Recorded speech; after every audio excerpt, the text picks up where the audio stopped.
Hello friends, वेलपितान स्वागत असं तुमचं माझ्या नवीन व्हिडिओमध्ये. आज मी आणि बाप्पा येलो कांगला नेऊक. आमच्या घराच्या बाजूकच कांगलाचं झाड असा. ह्या बघा, ह्या सगळं गणपतीच्या वाटीसाठी लागणारं सामान असा. माका तर माहिती असं त्या सगळ्यांची नावं, पण तुम्ही माका कमेंट करून नक्की सांगा तुम्ही काय म्हणतात. आता आम्ही ह्या सगळं तयार करून घेतो, म्हणजे पटकन माती एक बांधूक गावताला.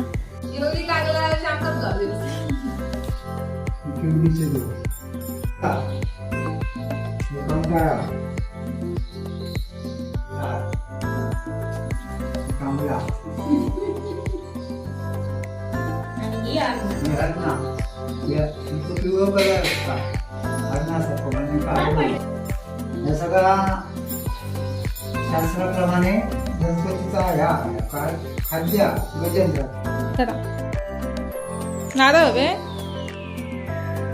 सगळे जोड बांधून झालेले असत. आता ह्या सगळ्या माती एक बांधूचा असा. चला तर मग बाय बाय, भेटूया अशाच एका नवीन व्हिडिओमध्ये. आणि हा माझा व्हिडिओ तुमका आवडला असेल तर लाईक शेअर सबस्क्राईब नक्की करा.